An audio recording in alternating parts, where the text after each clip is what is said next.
ನಮಸ್ಕಾರ, ವಿಕಸನ ಟಿವಿಗೆ ಸ್ವಾಗತ. ನಾನು ಹರ್ಷಿತಾ ದೋಲ್ಪಾಡಿ. ಇದೀಗ ಹೆಡ್ಲೈನ್. ವಿವೇಕಾನಂದ ಕಾಲೇಜಿನಲ್ಲಿ ವಿದ್ಯಾರ್ಥಿ ವಿಚಾರಗೋಷ್ಠಿ ಉದ್ಘಾಟನೆ.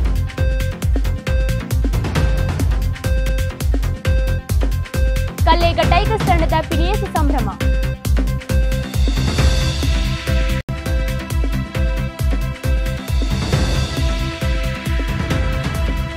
ತೊಂಬತ್ತೊಂದನೇ ವರ್ಷದ ಪುತ್ತೂರಿನ ಶಾರದೋತ್ಸವ ಸಂಭ್ರಮ. ವಿವೇಕಾನಂದ ಸ್ವಾಯತ್ತ ಮಹಾವಿದ್ಯಾಲಯ ಮಾನವಿಕ ಸಂಘ ಮತ್ತು ಐಕ್ಯೂಎಸ್ ಸಹಯೋಗದಲ್ಲಿ ನಡೆದ ಯುದ್ಧ ಮತ್ತು ಜೀವನವೆಂಬ ವಿಷಯದ ವಿಚಾರಗೋಷ್ಠಿಯನ್ನು ಕಾಲೇಜಿನ ಪ್ರಾಂಶುಪಾಲ ಡಾಕ್ಟರ್ ಶ್ರೀಧರ್ ನಾಯ್ಕ್ ಉದ್ಘಾಟಿಸಿದರು. ಐಕ್ಯೂಎಸ್ಸಿ ಘಟಕದ ಸಂಯೋಜಕಿ ಡಾಕ್ಟರ್ ರವಿಕಲಾ ಕಾರ್ಯಕ್ರಮಕ್ಕೆ ಶುಭ ಹಾರೈಸಿದರು. ಈ ಸಂದರ್ಭದಲ್ಲಿ 18 ಜನ ವಿದ್ಯಾರ್ಥಿಗಳು ವಿಚಾರಗೋಷ್ಠಿ ಮಂಡಿಸಿದರು. ವಿವೇಕಾನಂದ ಸ್ವಾಯತ್ತ ಮಹಾವಿದ್ಯಾಲಯದಲ್ಲಿ ಹಿಂದಿ ವಿಭಾಗ ಮತ್ತು ಐಕ್ಯೂಎಸ್ಸಿ ಘಟಕದ ಸಂಯೋಜನೆಯಲ್ಲಿ ಹಿಂದಿ ದಿವಸ್ ಕಾರ್ಯಕ್ರಮವು ನಡೆಯಿತು. ಈ ಸಂದರ್ಭದಲ್ಲಿ ಹಿಂದಿ ವಿಭಾಗದ ಮುಖ್ಯಸ್ಥೆ ಮತ್ತು ಹಿಂದಿ ಸಂಘದ ಸಂಯೋಜಕಿ ಡಾಕ್ಟರ್ ದುರ್ಗರತ್ನ ಸಿ, ವಿಭಾಗದ ಅಧ್ಯಾಪಕಿ ಪೂಜಾ ವೈಡಿ ಉಪಸ್ಥಿತರಿದ್ದರು.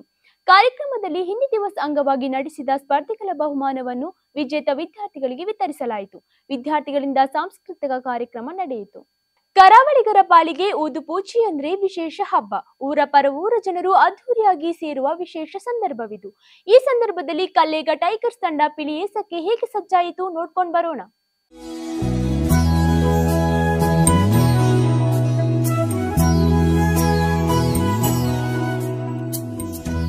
ಕರಾವಳಿಯಲ್ಲಿ ನವರಾತ್ರಿ ಹಬ್ಬ ಬಂತೆಂದರೆ ಸಾಕು, ಸಂಭ್ರಮ ಮನೆ ಮಾಡುತ್ತೆ.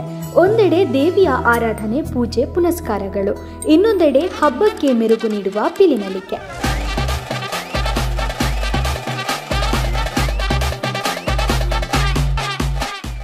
ಜನರೇ ಹುಲಿಯ ವೇಷವನ್ನು ಹಾಕಿ ತಾಳಕ್ಕೆ ಕುಣಿಯುವ ಹಬ್ಬವಿದು. ವೈಭವಯುತವಾದ ಹುಲಿವೇಷ ಹಬ್ಬಕ್ಕೆ ಪುತ್ತೂರಿನ ಕಲ್ಲೇಗ ಫುಲ್ ಫೇಮಸ್ ಆಗಿದೆ.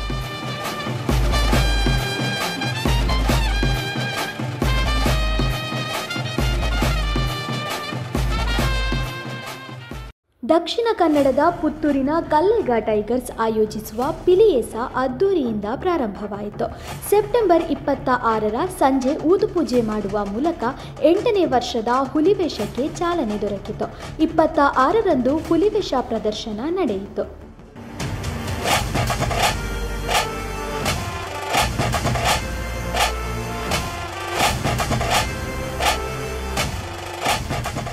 ಕೇಸರಿ, ಕಪ್ಪು, ಬಿಳಿ ಬಣ್ಣ ಬಳಿದ 100 ಹುಲಿಗಳನ್ನು ಅಂಗಣದಲ್ಲಿ ನೋಡುವುದೇ ಸಂಭ್ರಮ.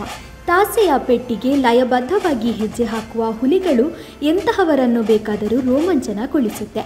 ಕಲ್ಲೇಗದ ಜನತೆ ಮಗದೊಮ್ಮೆ ಅದ್ದೂರಿ ಪಿಲಿಯೇಸಕ್ಕೆ ಸಾಕ್ಷಿಯಾಯಿತು.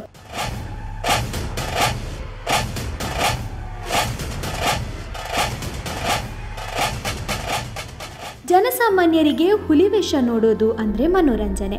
ಆದರೆ ಕಲಾವಿದನ ಬಾಳು ಅತ್ಯಂತ ಕಷ್ಟಕರವಾದುದು. ಬಣ್ಣ ಬಳಿದು ಗಂಟೆಗಟ್ಟಲೆ ದೇಹದ ಆರೈಕೆ ಮಾಡೋದು ಸುಲಭದ ಮಾತಲ್ಲ. ಅಪರಿಮಿತ ನೋವನ್ನು ಸಹಿಸುತ್ತಾ ಹುಲಿವೇಷ ಹಾಕಿ ರಂಜಿಸೋದು ನಿಜಕ್ಕೂ ಗ್ರೇಟ್.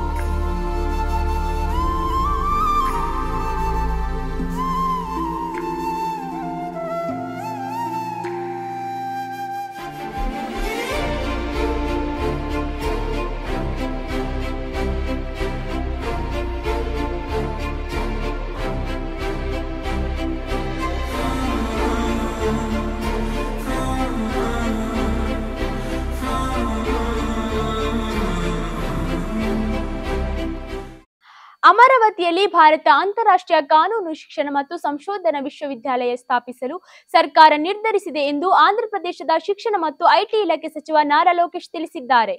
2025-26ರ ಶೈಕ್ಷಣಿಕ ವರ್ಷದಿಂದ ಪ್ರವೇಶಾತಿ ಆರಂಭವಾಗಲಿದೆ. ಕೇಂದ್ರ ಸರ್ಕಾರದ ನಿಯಮಗಳ ಪ್ರಕಾರ ಮೀಸಲಾತಿಯನ್ನು ಜಾರಿಗೆ ತರಲಾಗುವುದು. ವಿಶ್ವವಿದ್ಯಾಲಯವನ್ನು ಕೇವಲ ಕಾನೂನು ಶಿಕ್ಷಣಕ್ಕೆ ಸೀಮಿತಗೊಳಿಸದೆ ಸಂಶೋಧನಾ ಕೇಂದ್ರವನ್ನಾಗಿ ಮಾಡುವುದು ನಮ್ಮ ಗುರಿ ಎಂದು ತಿಳಿಸಿದರು. ಅತಿವೃಷ್ಟಿಯಿಂದ ಸಂಕಷ್ಟಕ್ಕೆ ಸಿಲುಕಿರುವ ಕಲ್ಯಾಣ ಕರ್ನಾಟಕ, ಉತ್ತರ ಕರ್ನಾಟಕ ರೈತರ ನೆರವಿಗೆ ಧಾವಿಸಿರುವ ರಾಜ್ಯ ಸರ್ಕಾರ 2,000 ಕೋಟಿ ರೂಪಾಯಿಗೂ ಅಧಿಕ ವಿಶೇಷ ಪರಿಹಾರ ಪ್ಯಾಕೇಜ್ ಘೋಷಿಸಿದೆ. ಕೇಂದ್ರ ಸರ್ಕಾರದ NDRF ನಿಯಮದಂತೆ ಪರಿಹಾರ ನೀಡಿದೆ. ಜೊತೆಗೆ ಹೆಚ್ಚುವರಿಯಾಗಿ ರಾಜ್ಯ ಸರ್ಕಾರ ಹೆಕ್ಟರ್ಗೆ 8,500 ರೂಪಾಯಿಗಳಷ್ಟು ವಿಶೇಷ ಪರಿಹಾರ ನೀಡಲು ನಿರ್ಧರಿಸಿದೆ.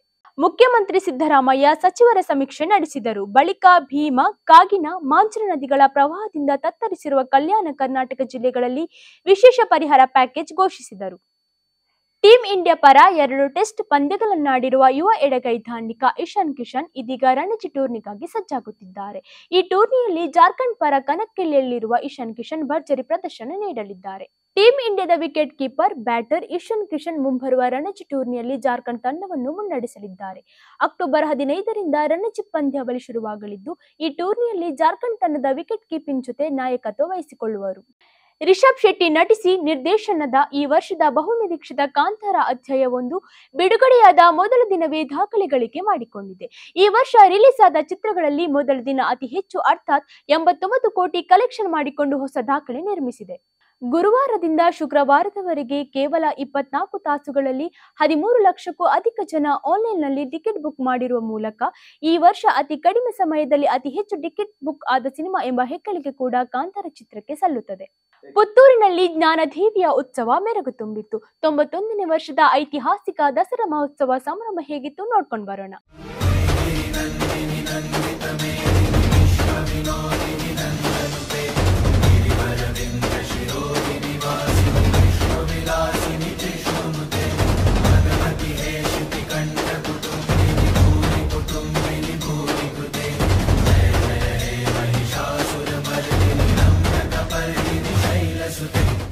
ಕಳೆದ 91 ವರ್ಷದಿಂದ ಶಾರದೋತ್ಸವವು ಪುತ್ತೂರಿನ ಶಾರದಾ ಮಂದಿರದಲ್ಲಿ ಸರಾಗವಾಗಿ ನಡೆಯುತ್ತಾ ಬರುತ್ತಿದೆ.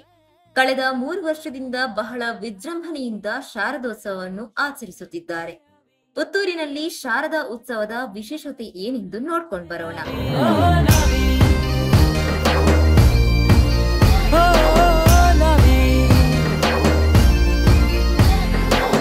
ಪುತ್ತೂರು ಮಾತೋಬರ ಮಾಲಿಂಗೇಶ್ವರ ದೇವರ ಪೂರ್ಣ ಆಶೀರ್ವಾದದೊಂದಿಗೆ ಹಾಗೂ ಬಲ್ನಾಡು ದಂಡನಾಯಕ ಉಲ್ಲಾಲ್ತಿ ಸ್ಥಳ ಸಾನ್ನಿಧ್ಯ ಶಕ್ತಿ ರಕ್ತೇಶ್ವರಿಯ ಪೂರ್ಣ ಆಶೀರ್ವಾದದಿಂದ ಹಾಗೂ ಕಟೀಲ್ನ ತಾಯಿ ಭ್ರಮರಾಂಬಿಕೆ ಹಾಗೂ ಕೊಳ್ಳೂರಿನ ಮುಖಾಂಬಿಕೆಯ ಆಶೀರ್ವಾದದಿಂದ ನಡೆಯುತ್ತಿರುವಂಥ 91ನೇ ವರ್ಷದ ಪುತ್ತೂರು ದಸರಾ ಮಹೋತ್ಸವ, ಅದನ್ನು ಪುತ್ತೂರು ಶಾರದೋತ್ಸವ ಅಂತ ಮಾಡಿದ್ದೇವೆ. ಈ ಕಾರ್ಯಕ್ರಮ ನಿರಂತರವಾಗಿ 91 ವರ್ಷದಿಂದ ವಿಜೃಂಭಣೆಯಿಂದ ನಡೀತಾ ಬರ್ತಾ ಉಂಟು. ಈ ಕಾರ್ಯಕ್ರಮ ಭಾರಿ ಅದ್ಧೂರಿಯಾಗಿ ನಡೀತಾ ಇದೆ. ಇದರಲ್ಲಿ ವಿಶೇಷ ಏನಂತ ಹೇಳಿದರೆ, ನಾವು ಶೋಭಾಯಾತ್ರೆ ಆಗಲಿ, ಧಾರ್ಮಿಕ ಕಾರ್ಯಕ್ರಮ ಆಗಲಿ, ಧಾರ್ಮಿಕ ಕಾರ್ಯಕ್ರಮದಡಿ ಯಾವ ರೀತಿಯಲ್ಲಿ ಕಾರ್ಯಕ್ರಮ ಆಯೋಜನೆ ಆಗಬೇಕೋ ಅದೇ ರೀತಿಯಾಗಿ ನಾವು ಆಯೋಜನೆ ಮಾಡಿಕೊಂಡು ಬರ್ತಾ ಇದ್ದೇವೆ.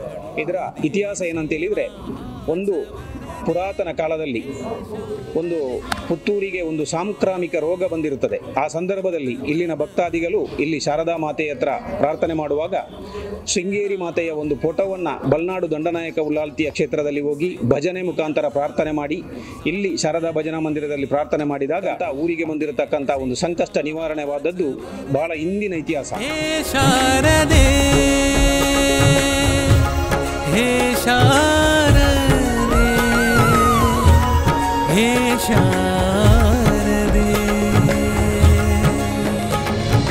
ವಿಶೇಷ ಏನಂತ ಹೇಳಿದ್ರೆ, ಮುಂಚಿನವರು ಈ ಶಾರದೆಯ 91 ವರ್ಷ ಇತಿಹಾಸವಿರುವ ಶಾರದಾ ಭಜನಾ ಮಂದಿರದ ಈ ದಸರಾ ಮಹೋತ್ಸವ ಮುಂಚೆ ತಳ್ಳುಗಾಡಿಯಲ್ಲಿ ಈ ಶಾರದೆಯ ಭವ್ಯ ಶೋಭಾಯಾತ್ರೆಯನ್ನು ಮಾಡ್ತಾ ಇದ್ರು. ಈಗಿನ ದಸರಾ ಮಹೋತ್ಸವ ಯಾವ ರೀತಿ ಆ ರೀತಿಯಾಗಿ ನಾವು ಆಯೋಜನೆ ಮಾಡಿಕೊಂಡಿದ್ದೇವೆ. ಮುಗುಳು ನಗುವಲ್ಲೇ ಮನವಗೆಲ್ಲೋ ಲೀಲೆ ಮೊಗವೇ ಹುಣ್ಣಿಮೆ ಚಂದ್ರ ಚೆಲುವೆ ನಿಂಗೆ ಸಾಟಿಯಲ್ಲೇ ಧೀಮ್ ತಾನ ಧೀಮ್ ಧೀಮ್ ತಾನ ಶುಭ ಕರಿ ನಿನ್ನಯ ಧ್ಯಾನವೇ ದಿನಚರಿ ನಿಂಗಿದೋ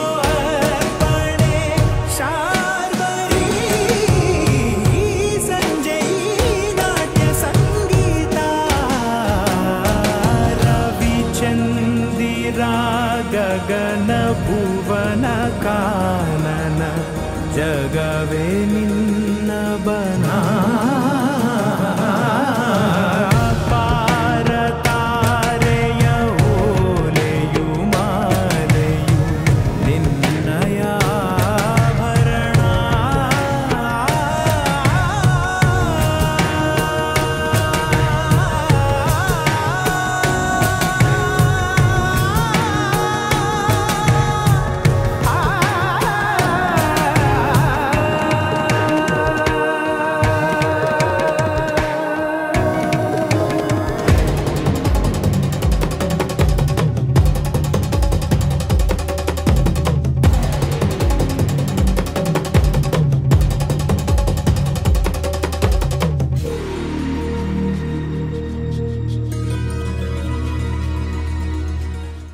ಇದೀಗ ವಾರದ ವಿಶೇಷ ಸುದ್ದಿಗಳನ್ನ ನಿಮಿಷಗಳಲ್ಲಿ ನೋಡ್ತಾ ಬರೋಣ ನಮ್ಮ ವಿಕಸನ ಸೂಪರ್ ಫಾಸ್ಟ್ ನಲ್ಲಿ. ಪ್ರಶಸ್ತಿ ಪ್ರಕ್ರಿಯೆ ಮಾರ್ಪಾಡು, ರಾಜ್ಯೋತ್ಸವ ಪ್ರಶಸ್ತಿಗೆಲ್ಲ ಅರ್ಜಿ, ತೆರೆಮೆರೆ ಸಾಧಕರಿಗೆ ಆದ್ಯತೆ.